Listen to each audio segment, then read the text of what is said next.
So our first panel speaker tonight is Emma Hertz. Emma spent her undergraduate years at Bates College in Lewiston, Maine, earning a bachelor's degree in Spanish.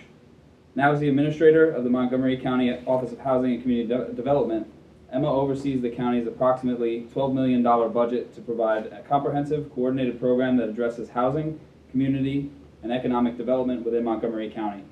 This program is carried out through the awarding of grants for projects like downtown revitalization, construction of affordable housing, and fair housing awareness and training. Emma's office also leads the Your Way Home initiative to end homelessness in the county, which was awarded the U.S. Department of Housing and Urban Development Secretary's Award for Public-Private Partnerships in 2016. The department works with municipalities, local nonprofit agencies, other counties, state and federal departments, and developers. Emma? Oh. Hi, everyone. Should we just do like a couple introductory remarks? Yeah. Okay. Hi, everyone. I'm Emma. It's really nice to be here. I graduated at the end of 2015, and kind of thinking about where I was in your shoes at that point and thinking about my career going forward. We talk a lot about public service motivation in the MPA program, and when I first graduated from college, one of my first jobs was working at a nonprofit as a social worker. And I had this desire to help people, but I didn't really know how that would manifest itself throughout my career, but I kind of got the first job that I was offered. And in my work in social work, I ended up working with a lot of people who I felt like had fallen through the cracks in the system. And while it was really rewarding to work one-on-one with folks, I also felt like there was a lot of systems change work that needed to be done, and that there was public policy that could be changed to better address the needs of people, and that things really weren't working for some people. And I wanted to be a part of that solution. So I transitioned into local government because I knew that a lot of the policies were actually made at the local level. And we hear a lot about federal policy, but a lot of human services actually are made at the local level instead. And I kind of shifted my way through local government at that point, and eventually found myself in the MPA program. And what I've found through that has been an opportunity to view government in a different way than I had before. I think before I worked in local government, I didn't feel that government was a convener or a collaborator. And now that I'm here in my position, I've really made an effort to use my position to bring people together. One of the major initiatives in my office now has been building a public-private partnership. And one of the focuses of the MPA program has been collaborative public management, which really is just breaking down the silos between government, nonprofit, and the private sector. And so we've done a lot of really wonderful work in building relationships across sectors, helping people to understand that we can all be working towards the same goal, but that we have to align our systems and our policies and our funding in order to be able to do that. And that happens at the personal level. And so I found a lot of success by bringing what I learned in the MPA program into my current career, and really feel strongly now that the big issues of our day, like homelessness or hunger or public health, really do require broad sector collaboration rather than the isolated intervention of individual organizations, and government can be at the center of that. Right. Our second panelist is Amy Layman. Amy spent her undergraduate years at Gettysburg College, where she earned a Bachelor of Arts degree in English.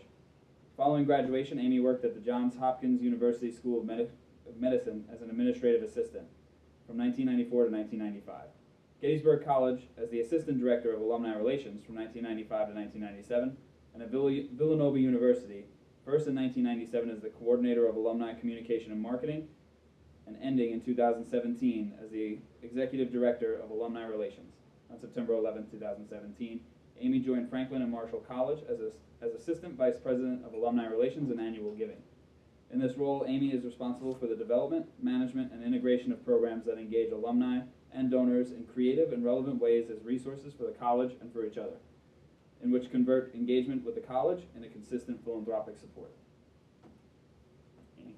Thank you. So I'd like to tell you I had a grand plan that when I was 15, I always knew I wanted to do what I'm doing now, and that would be a complete lie.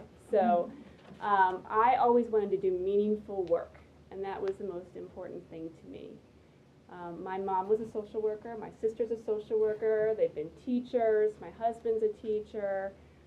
So in large part, that was my world growing up. So I was totally influenced by family and friends around me into what path I chose.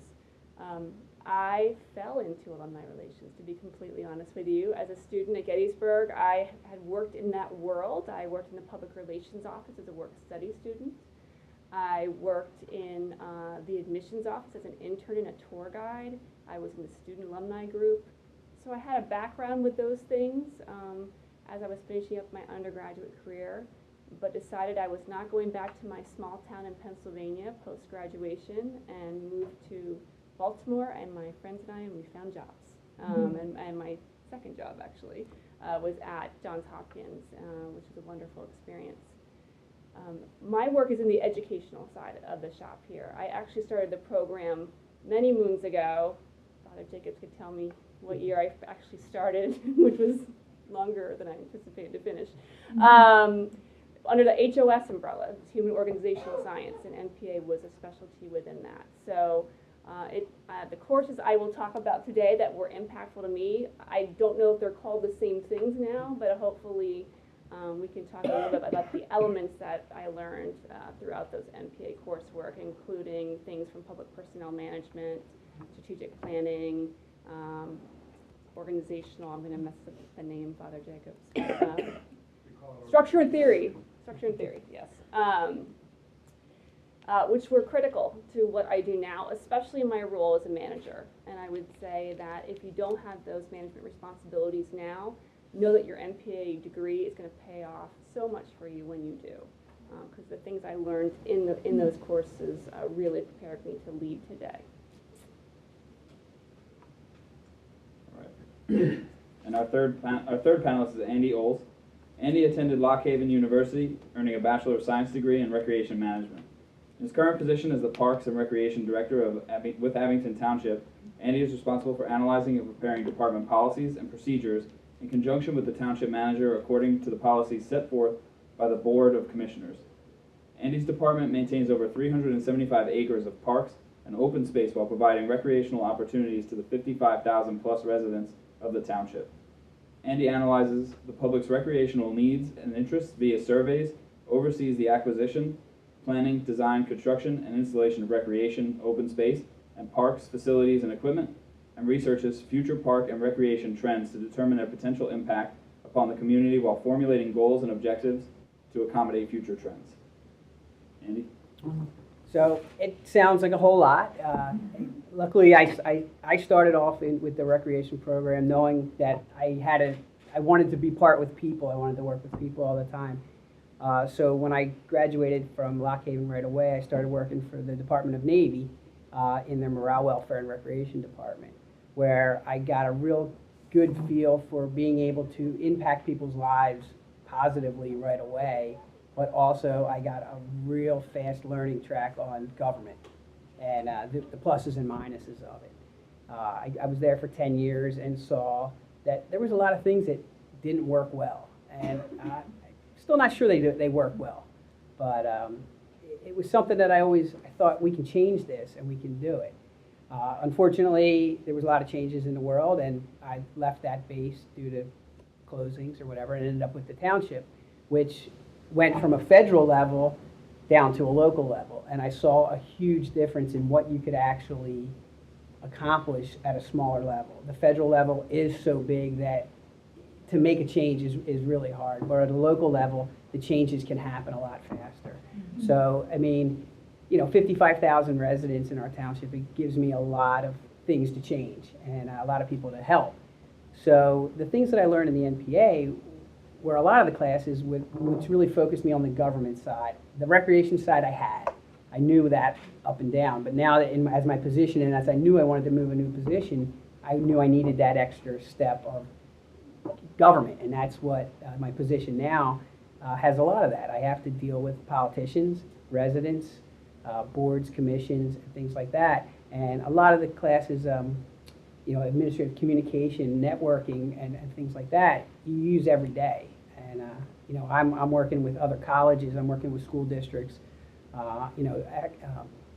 environmental groups and things like that, and trying to bring them all together for a common goal is not always easy. Everyone has their own look on how they want things done. I have to try to focus everybody on, we only have so much money, we only have this, what's important, what's a priority. And that's, part of the strategic planning of what we do in our department, just my department, but the whole township, is to try to focus the people on, yes, we'll get to it, but, when and how. My township's a little unique, is in, we have 15 commissioners, which is very unusual. I'm not even going to say a little unusual. It's very unusual. A regular board in a township is about 5 to 7. We have 15, and they all have their own ward. So they're not even at large. So it's 15 small little communities, basically. So that has been, I literally took this job in March from my previous job, was with the township. So I've been thrown in, and we had a lot of change going on at one time. So I will say that taking the MPA program, I actually planned this ahead, and I took it before I knew, because I knew that I had a good chance of taking over this position. And I'm really glad I did, because it really opened my eyes up to what I knew I was going to be running into. So, and then a local government, but I still do get to affect people's lives in a positive manner. And that I still get to hold on to. So at this time, we're going to open up the question and answer session. You can start by, does anybody have any questions specific for the panelists you would like to ask? All right, so we'll start with the first question. Amy, when and how did you realize that public service was the vocation for you?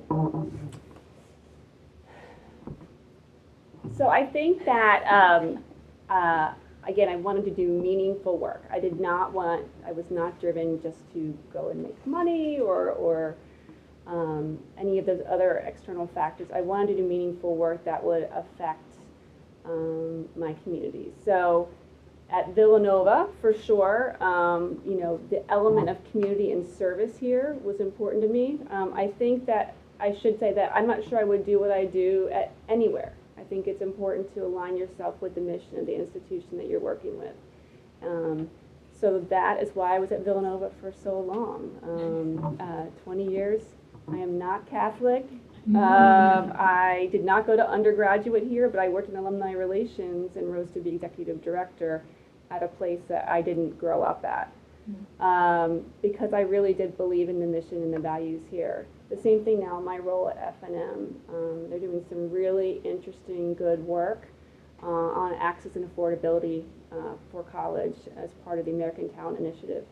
And I wanted to work with that president. I believe in their mission, and I'm in week 3, so I can answer some questions. But it's an exciting place to be, but very different. So I think that it's something that's kind of grown over time for me. And again, it wasn't that lightning bolt moment that I want to be in public service. It was sort of always part of me and my world. Mm-hmm. Yeah. I don't have too much to add to that. I think I feel the same way, that I just always felt like I wanted to give back to my community. It was always a huge part of what I wanted to do, even though I've kind of shifted which career exactly I wanted to go into. It's always been important for me to have an impact. For me, I found out real early on that I had a knack for bringing people together and connecting people. Plus, I had a real good way of swaying people. So I felt like it kind of fell into my lap. I was good at it. I could do those things, and then I started realizing, well, if I can do these, why don't I keep doing it and pursuing it? And that's why I've always been in a field where I get to help people.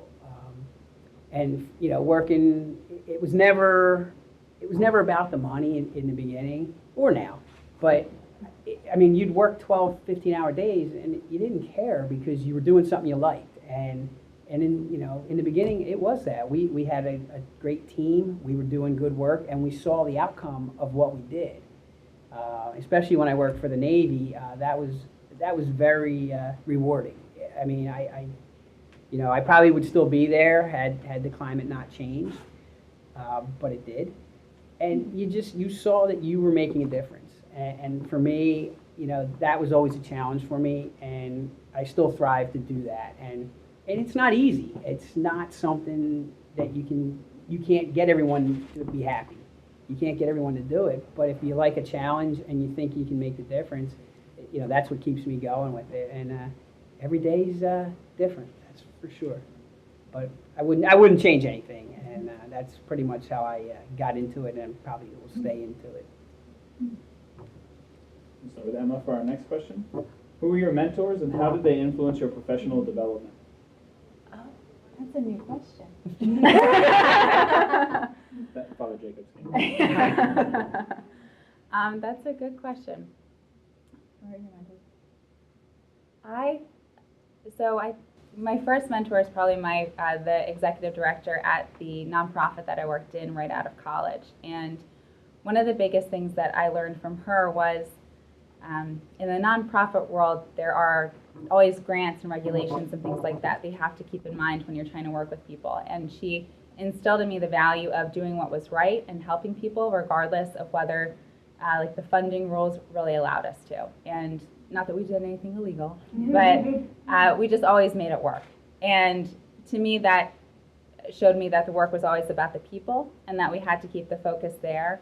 The work isn't about programs, it's not about this politician or that politician, it's really about the people that we're serving. And so that was really instrumental in my early career.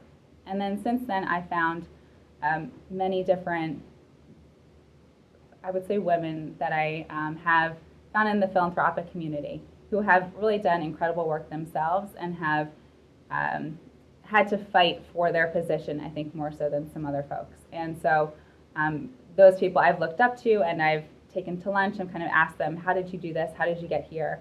And in my experience, I found that people are incredibly willing to share how they got to where they are and to help you get to where you want to be as well. It really just takes reaching out to them. And so I've had some really wonderful relationships that I continue to cultivate. And unfortunately, one of my mentors passed recently from breast cancer, which was really sad for the whole community. But I think what I've been able to learn from her has been really incredible. I would say one of my mentors would still have to be probably my first boss. I learned a lot from her and as far as ethical value, and we went through a lot of things where, it was instilled in me to sometimes you take the hits, whether it's right or wrong, if you're standing up for the right thing.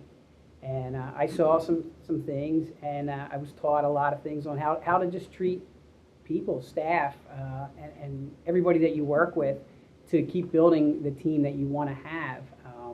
There were some ups and downs and some learning experiences through the way, but she's still somebody that I can reach out to anytime and just bounce ideas off of. I know fields have changed a little bit, and she's changed, but a lot of what she instilled in me I still use today, and I try to pass that on to others as well, as far as just really making sure that you're doing the right thing for the right reasons. And sometimes doing the right thing for the right reasons doesn't have the outcome that you'd like, and sometimes it hurts, but that's something I still take with me every day, and I always know if I need to reach out that person's there. So you can find somebody like that, even if you separate for a long time and you don't talk every day, just know that they're there. Reach out once in a while. Keep those relationships open because, they don't go away unless you let them. So I would just always encourage you, if you have someone like that, pick up the phone once in a while and just say hi and catch up with them. It definitely, they're never going to let you down if they were meant that much to you in the beginning. So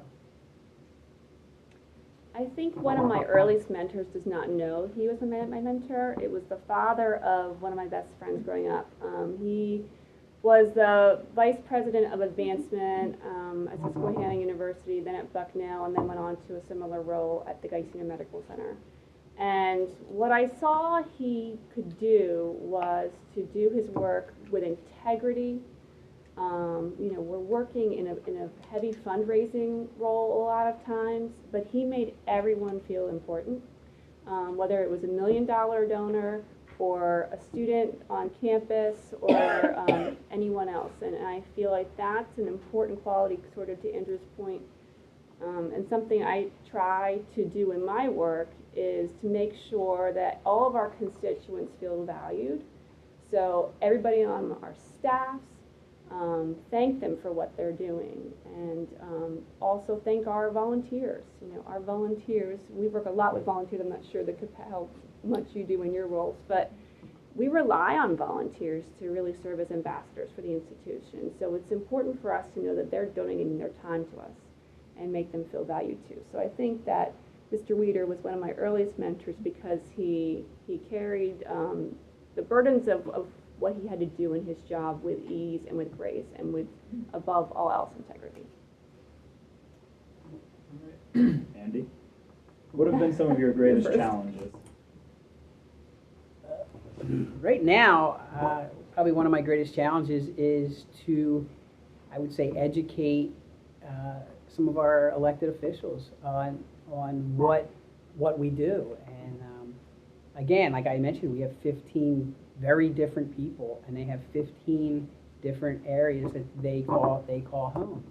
And my job has been to, I guess this is my profession, this is what I do, and I'm trying to bring them in and educate them on why we're doing it a certain way. And it's difficult because a lot of our elected officials, a lot of times, they have whole different careers. They do this part-time.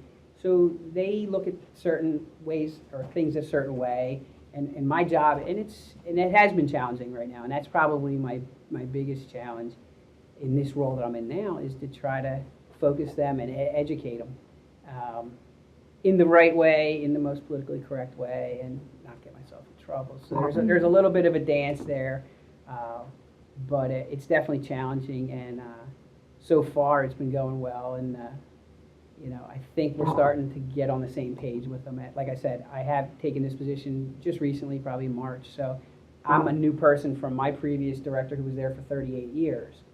So trying to bend them out of the way it was to the way I do things, and try to make that shift. And it's not easy. And our whole township is like that. And most of the people have stayed. It's a lot of 25-plus year people. So a lot of things have been the same and have always been done. And we're just now starting to see a shift in they're all retiring at the same time. So I mean, it's going to be very interesting because there's going to be a huge dynamic shift in the way not just my department, but our whole township is run, because you're going to have a lot of new ideas and a lot of new people coming in, and change isn't always easy for people, and it's hard to, sometimes it's good, sometimes it's bad, but change, a lot of people don't like it. So it's going to be that's a challenge I have now, and it's going to be a challenge probably in the next 2 years. It's going to get real interesting, and I'm curious to see how it's all going to play out. So. Okay. I probably should say learning a new place after 20 years of being somewhere else, and learning all their acronyms and their culture. I also think, though, that it's, I'll say something I learned. So it was probably something I was not aware of, that earlier in my career, I had a responsibility to be a leader, even though I didn't have a title that said I was a leader or a manager. And I think that was something I had to learn over the years, and how to lead without being denoted as such on my business card as the leader. I also think that a challenge was learning. It was also my responsibility to manage up, manage across and within, so that all managers are not perfect, right? Shocking. They're not perfect.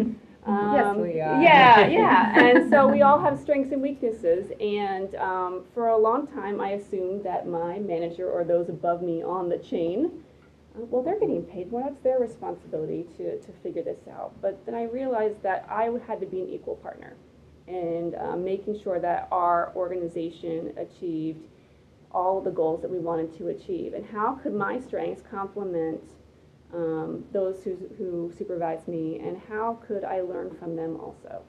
So I think that was a learning. I think that was probably something I didn't acknowledge as a challenge early on, but it was something that definitely came out of a long road here. Emma? That's good. I think my biggest challenge has been patience. the Your Way Home initiative that I oversee is tasked with ending homelessness in the county, which is hard. And it requires a lot of people coming together and working in different ways than they've ever worked before. And a lot of people don't like that. And a lot of people have different ideas about what that means. Some people have been doing business the same way for the last 20 years.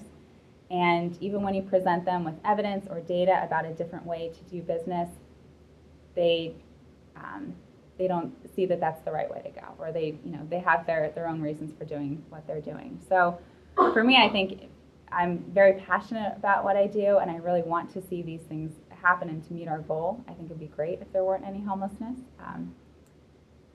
And so it can be really frustrating to see the end goal and see where we should be headed and not be able to get there because I rely on other people. And other people making changes that they're not ready to make or don't want to make for whatever reason. So I think one of my challenges has been, how do I build relationships in a way that's respectful of their choice and their ability to have ownership over what they're doing, while still encouraging them to work towards something different. And that involves a lot of negotiation. It involves a lot of this ability to put yourself in other people's shoes without any judgment about the decisions that they're making, while still holding yourselves all accountable towards something greater than what you're doing. And that's a very fine line, because you don't want to be condescending about what you're bringing to the table. You want to be respectful, but at the same time, there can be a right and a wrong way to do things. So I think that's a really challenging relationship to build. And I think I've done it really well in some ways, and I've definitely made mistakes in other ways. So I think, I look back to some of the classes that I took in the MPA program, and the Getting to Yes book is like, I actually read that all the time still, because it's so true. And one of the tenets is separate the people from the policies, and that is so true. And it's something that I teach my staff all the time, is how do we separate personality conflicts from the issues that we're working on? And you have to address the people part. And that can be great. You can be wonderful friends with the people that you're working with and still wholeheartedly disagree with what they're doing. But as long as that relationship is still there, that is your door to continue to talk. But as soon as that relationship crumbles and you don't have that personal relationship to build off of, it becomes even more difficult to do that shared work. So that negotiation, I think, really comes into play. But I think patience, taking my time, not getting too frustrated, is challenging for me, but it's something I've been working on. All right. So the next question, we'll start with Amy. What did you appreciate and enjoy most from your experience in the MPA program?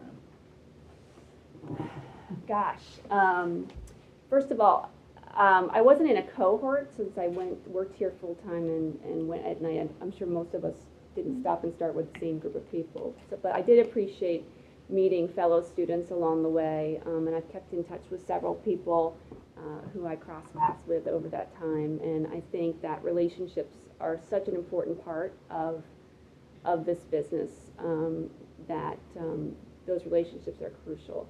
I think also, I mentioned earlier some of the coursework that I took, that Structure and Theory was a really great course, and please write succinctly. Father Jacobs is here, and follow the style guidelines, please. But I think that was a great course. Public Personnel Management was excellent, and certainly just even discussing just basic things like due process are certainly very helpful to me in my work now, managing a team.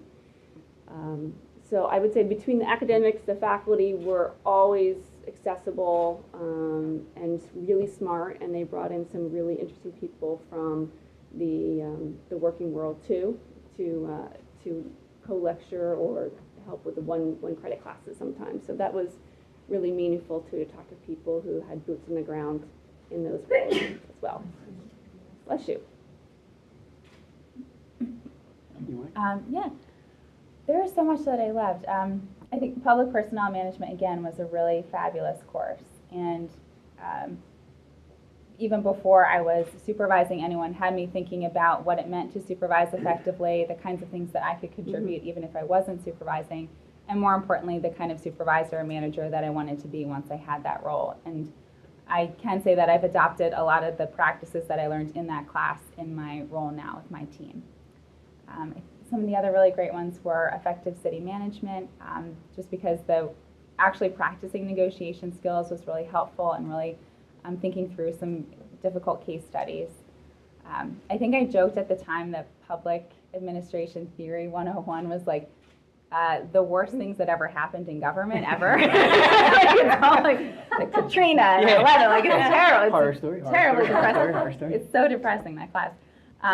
But what you do is like in your analysis of these different issues, you see where people made poor decisions, and it has you think about, if I were in that situation, what is the decision that I would make?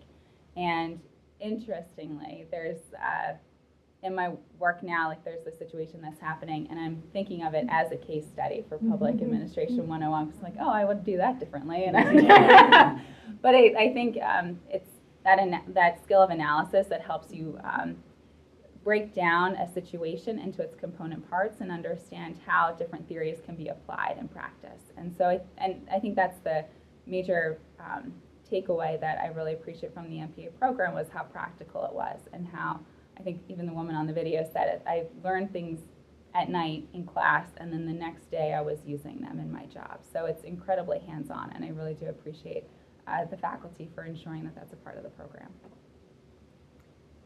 I had a slightly different approach. I did take the MPA program fully online, just as it worked for my schedule.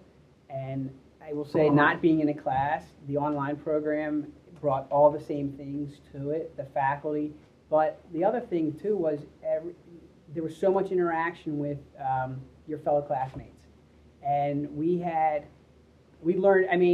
some classes, and I can even remember one of our first ones, probably with Brian.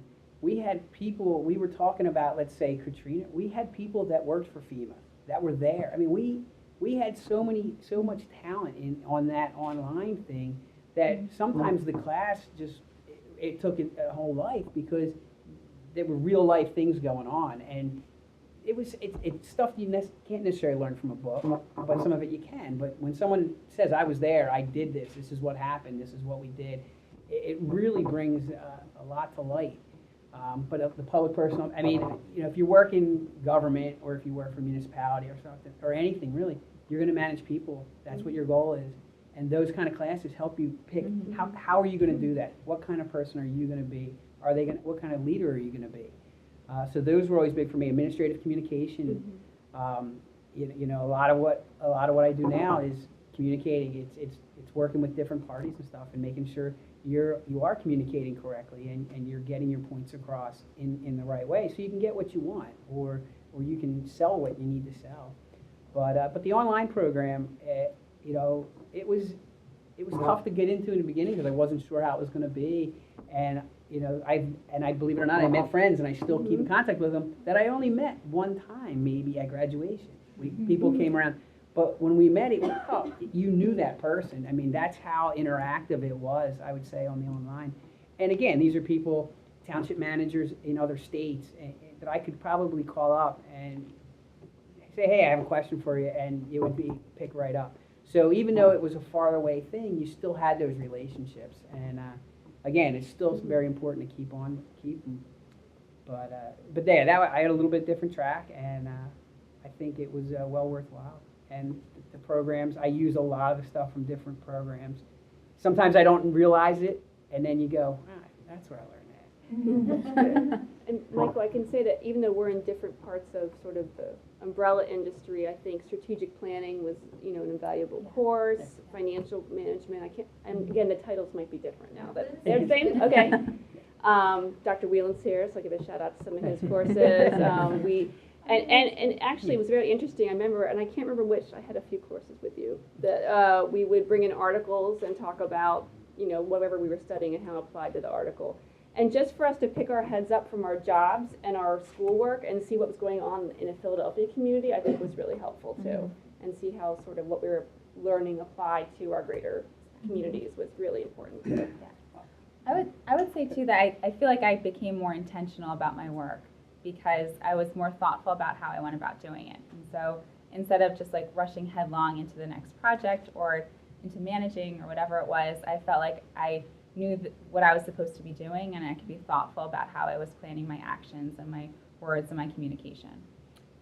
And just to tag on to that, the one thing that worked really well for me, and depending on where you are in your career path, there was things that we were doing in class that I was actually working on at work. Yeah. So like if we were doing the budgeting, or well, oh good, we're in our budget season. So I was able to actually apply things immediately the next day or go home that night, and that was, you can't ask for much more than that, to say, I just learned that and now I get to use it, or I'm using this and now I get to learn more of the backbone of it. So depending on where you are in your career path or where you are in life, that's kind of invaluable to be able to see it hands-on and see how it works or doesn't work. So. All right, and then our final question up here before we open it again to the crowd is, what advice for our students and alumni would you give? Yeah, you can go. Okay, great. I'm ready? Okay, good. I would say in all of our sectors, relationships are key. And I think online communication is certainly wonderful and lovely, but there's nothing better than getting a face and a name. And once you have that, I think you can go a lot further using your other mechanisms. But I would say don't rely on just electronic communication, and if you're not getting your results that way, pick up the phone and call them. But I think that's important, especially for our internet native young people. I'm showing my age a little bit now. Sorry. No, I think that's really true too. We work with some staff at our nonprofits, and maybe right out of college, like early 20s, and they don't pick up the phone to call people. Everything's via email. And I love email, don't get me wrong, but I think face-to-face communication is really key. I also think I didn't recognize early on in my career how normal it is to ask someone just to go to lunch or breakfast and talk to them about their job, or talk to them about what they do, or just meet them. And it's actually a really great way to meet new people, to expand outside of your current sector, to find a mentor, to find someone that you really connect with on a personal level, whose career you may also admire. So if you're kind of unsure of where you want to go or what field you want to move into, I think that could be a really great way to kind of learn and expand with like no stakes, it's an hour tops. So I would encourage you to do that. And I'm probably going to say network.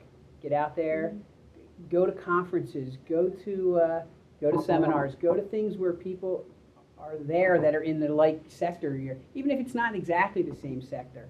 I still preach this to some undergrads in my field. Go to these conferences, meet the people that might be hiring you. They might be the people that are giving you a job, and meet them face to face. Sit down and have lunch with them, talk to them. I am not a big interneter. Texter? Yes, texter. I've been accused. I hire a lot of young staff, and the joke for many years was, we'll text you. And I'm like, guys, I don't even have a phone that can text, okay? So when I finally, it was a big joke. It was a lot funnier then. But I've always been that get out and meet the people. I mean, there's nothing better and building relationships, and you'll find real quick that the world is very small. Mm-hmm. It doesn't matter what sector, what field you're in. If it's the college, if it's counties, you bump into people that do the same thing you do. You don't need to reinvent the wheel a lot of times. A lot of times there's people that have already gone through that. Use what they've done, and you'll find too that you also build some really good friendships along the way, and groups of people that do what you do. They do it for the same reasons you do it. And it's a great resource. So, I mean, network. Go out there and don't burn any bridges, because otherwise you're going to be on an island real fast. So, I just encourage people just to, really mind what you're doing and be careful, but build those networks and build those relationships, because they're invaluable throughout your whole career, and you might even have some fun. And if you can build it around a lunch or a breakfast, that's even better, because you'll usually get more people to show up. Mike, can I make a plug for the Villanova networks while we're here? So Pi Alpha Alpha does wonderful events like this, and I'm glad you're recording. Hello, internet audience. The MPA program also does some really interesting things with online speed networking in conjunction with the Alumni Relations Office. And as part of this program, as part of your investment in the MPA program, you're also part of the larger Villanova Alumni Network, which actually I shouldn't even say alumni, Villanova Community Network. So, which includes 120,000 alumni all over the world, plus countless parents and faculty and staff and students. So they want, Catherine is here from my former office, and Michael can tell you that alumni especially want to help other alumni and help students. And it doesn't matter if you went undergrad or grad, they want to help, and they will absolutely the informational interviews, connect with you online. They bang our door down and bug us for opportunities to connect with students and other Villanovans. So please utilize that and know that you're not bothering them. They really do want to help. I've actually told students and stuff, reach out to your alumni. Mm-hmm. Their job and our job, even from Villanova, from Lock Haven, wherever, I said, we try to take care of our own. I mean, and it's just inherent. Mm-hmm. You know what that person went through. You know what programs they did. You know what they saw. They did it. So if they're looking to hire someone, they're going to try to take care of alumni. I mean, that's part of, I always say that's part of our mission is to help out undergrads, it's to help out people from the same school. You know, it's a family. You want to try to take care of your family. So I agree with that 100%. You know, reach out to them. You're not bothering. You know, you're like, oh, I'm bothering you. That's what I'm here for. Yeah. So. All right. At this time, we'd like to open up the floor for any questions from the crowd here. Is there anything that you'd like to ask any of the panelists?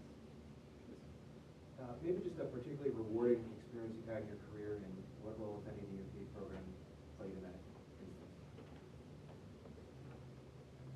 Who would like to start? Mine, unfortunately, was before I took the MPA program, but it just goes back to, I guess, the whole public service, you know, sector of what we do. And this is, again, I mean, working for the Navy. I had some good friends, and fortunately, I stayed at one base all the time, and people rotated in and rotated out to work various other places. I think one of the most rewarding things was when someone that I had known years ago rotated back, and they stopped by my office, and they said, "Oh, good, you're still here." It sounds funny, but you just kind of knew that you must have meant something to them, that there was something solid. It was something that they knew was normal. So they came back. They said, "Oh, good. I know. You know, they were happy that things hadn't changed that much. That they were still, even though they'd moved around." And that was one of the things that I think kept me in the whole field in general, was just that you know you're doing the right thing. And when someone comes up to you and says, "Oh, good. Oh, I'm so glad you're here," or "This hasn't changed," it was, and I still remember it. And that was probably 15 years ago. You know, and I saw some of these people go from, you know, a third-class petty officer to a master chief. I mean, I've seen their career just change, and you know, but it was good to know that they looked at you in a different way. Of, wow, that's a rock right there. That's something I can count on. And that was it's just one of my motivations for staying in, knowing that I was doing something good. So unfortunately, it was before the MPA program, but it's still one of the things that I remember to this day. Yeah. Last summer, there was an opening for the director in my department, and I didn't initially apply for some reasons, but I was reached out to by our HR director and like my now boss, and asked to apply for the position, and it was after everything had closed. And so what I realized afterwards is that they had been waiting for me to apply, and it was a month before I was supposed to give birth, so I was not really expecting going into a directorship role at that time. But I think what they told me that they saw was that I was a leader, even though I didn't have that formal title, and that a lot of the skills that I've been learning through the MPA program by that point had like taken root, and they were noticed. And so it felt really good, not just to be asked to apply for that position, be given that position, but also right before this other huge shift in my personal life. And so, so that was really great. I think since I was here all day, all night during the MPA program, my MPA and my Villanova experiences kind of are crossed and blended. And I will certainly tell you, we recruited several people from our team in University Advancement to go through the MPA program and sold them on why it's so great. So I think that that's always rewarding. I did several really exciting things through my job here, and I got to host alumni in Italy. I was in Houston for the national championship, and so got to do that. The most meaningful things, though, had to do with service. So there were two things that stand out. One was after Hurricane Katrina, I organized a group of alumni to go down and work for Habitat for Humanity in Slidell, Louisiana, and we were able to dovetail and overlap with our students who were going there also. So we were able to connect with alumni in the local area who had been hit by the storm, and we were hosted by the Sons of Italy for spaghetti night, their first thing after the hurricane, and be with our students and do really good work, all under the Villanova banner. The other thing was we gave out some awards. One time a Young Alumni Award was given to a teacher who worked in the Bronx. And what was really interesting about her, it was a surprise award, first of all. I will tell you that it was easier to get through airport security than to get into school. It was in a high rise. It was a Villanova graduate who had been mentoring someone who was told by other teachers, you'll never get into Villanova. And she worked with her every Saturday through her junior and senior year. The student applied, got in, so I picked the student up from West Campus, drove her, we got in the train and went and surprised in front of her whole student body this teacher with an award and recognized her service in front of her students. I get goosebumps now thinking about it. So it was really such a meaningful day, and it really told the Villanova story again under the Villanova banner, and people doing great work. How's that? What are some of the differences you've seen between nonprofit work and government work, and like what are the different styles of leadership you've used, and like organizational things, and just like, the different management styles? Leadership style, I've always been one to lead by example. And one of the things that I kind of keep with me is, it sounds simple, but, never really ask someone to do something that you haven't done or wouldn't do yourself. And that's a lesson I learned a long time ago. And that's how you keep from being degraded. You don't just send other people to do the dirty work, and plus I've always been one, my style is I like to know how that works so that when I ask someone to do it, I know exactly what it takes and what it means. So when they say you don't know what, I do know, I've done it. That's something I like to try to connect with so that they understand that, I didn't just get to this position and I don't have to do any of it. I did those things. And I'm not just making you do it, but there's a reason and you'll see. But also being willing to help. If I can jump in and do it. And that's my style. I work in government. I work with some nonprofits, so I don't know all the ins and outs on how they run. But the things that I've done and the way I've done it have worked for me. And everyone kind of has to find the way that it works for them. But I would caution, try to always be respectful of people who work. If you're a leader, be a good leader. Don't just be a dictator or make people do because you can. So just keep that in mind, and you'll find that people will like to work for you or with you, and that makes working a whole lot easier. I don't want to overgeneralize at all. Every nonprofit is unique, and every government, I think, is unique. But in my experience, kind of the common denominators around the nonprofits that I've worked with or worked for has been that nonprofit work is really mission driven, and they talk about the double bottom line with nonprofits. So everything that you do is about serving your mission or your goals of the organization. And so you find people who can be really passionate about that and just like very laser focused on getting that stuff done. And that's wonderful. Sometimes the con can be that it can feel a little like the wild, wild west out in nonprofits, and like you're working against funding and not having enough money to do things and grants and all this different stuff. And so it can be kind of an overwhelming world, I think, at some nonprofits. At least maybe some smaller ones. I'm not too sure about the bigger ones. And then for government, I think compared to that, it can be more regimented and structured, and there tend to be finite deadlines around things. You're usually working on some kind of grant cycle or funding cycle, I would assume, or your budget cycle in there.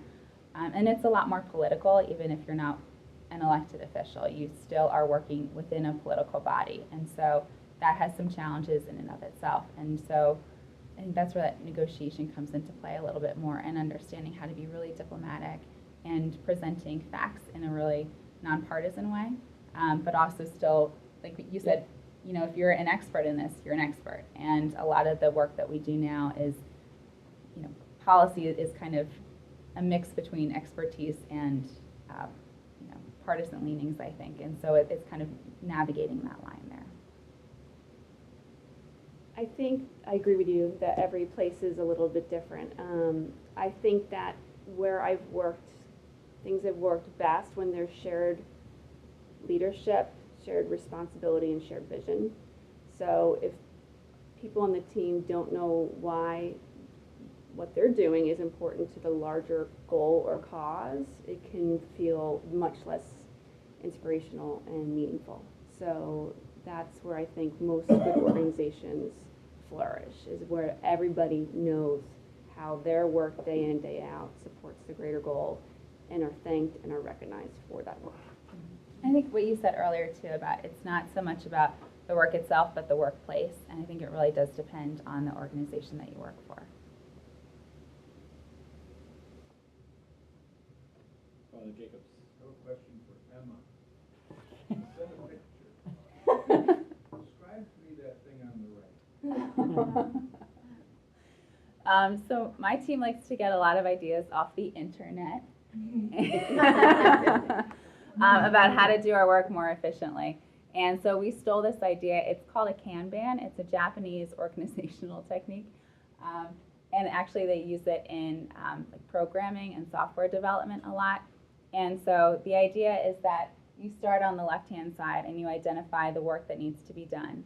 And you'll see like those are Post-it notes, and every person on our team had their own Post-it notes. So I think I was blue.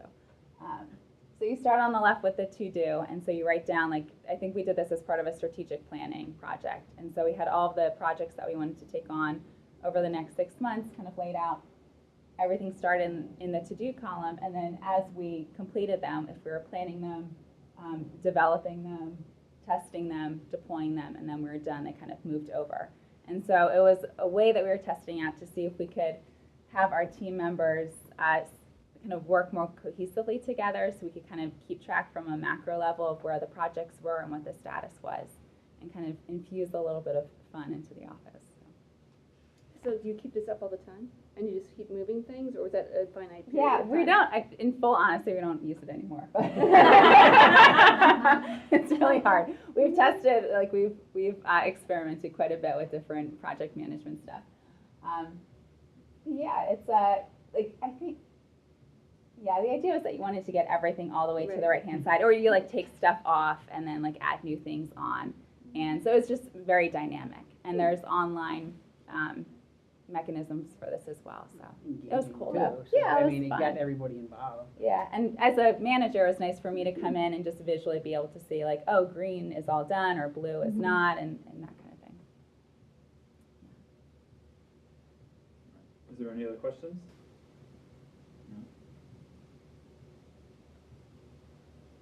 I have a question. So thank you so much for being here and for sharing your thoughts and wisdom. So you're representing the local government and also the nonprofit sector. I'd like to know, and if you could educate us on what kind of trends are taking place in are required to meet those trends that are coming down the pike?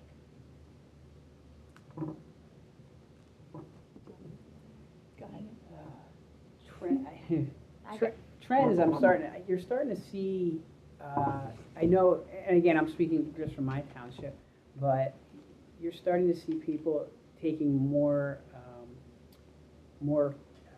they're getting more into the educational side. Like you're seeing more people go and get MBAs, MPAs, especially in the government and sector. I know when I looked into it, I was torn between the two, and I realized the MPA actually better fit what I was going to do. I know right now our assistant township manager just finished up the MPA program here. We have a police officer on our, and he's taking it on campus. I don't know where he's at in it. I think he's halfway through. So you're starting to see a trend of learning, the higher learning is becoming, that's where, when they're looking to fill these positions, they're looking for that extra. They're looking for the person, that maybe did it on their own, like that self-motivation. They want someone that is gonna bring the organization up. So I think you're starting to see that. And again, like I know in my field and even in townships, people stay a long time. There's a lot of longevity, which is good, but it can be bad because you don't get a lot of changes and ideas. Mm-hmm. But when it does change, the bad side is it changes all at once. And like I was saying earlier, we're going to have we just lost our finance director, our public works director is going, our code enforcement director is going, our parks and rec director just left. Mm-hmm. And so 2 of them had left and the other 3 are going in February. Mm-hmm. And so they're all major departments in local government. I mean, we were looking at succession planning. Like some places don't have a plan. And even in our thing, I don't know if everyone had a plan. Like they just, I'm retiring next year. Who's gonna take over the ship? And but in other places they had an idea and they were working towards it. So I think you're starting to see more organizations really focus on that and go, okay, who's going to be the next in line? What qualities are they going to have? What are we looking for? Or do we want to set the bar higher? To have someone with an MPA or an MBA, or depending on what the job is. So I think that's where you're gonna start to see it for some of these director level positions or assistant director positions. That's what they're going to be looking for. Who's taking that extra step? Because the person who's taking the extra step will probably bring that to the job. As far as they're going to be that go-getter, they're going to be self-motivated. They're going to be going. So.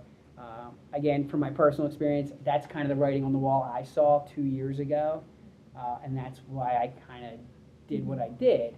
I mean, and there were sacrifices, and that's why I didn't do what I did before, because I didn't want to but then I saw the bigger picture, and that if I wanted to continue in this field, this was my next step, and this was what was going to help me get there. So I think you're going to start seeing more people either going back and further in their education in whatever's going to benefit them. If it's financial, maybe it's an MBA, or politics, it's going to be the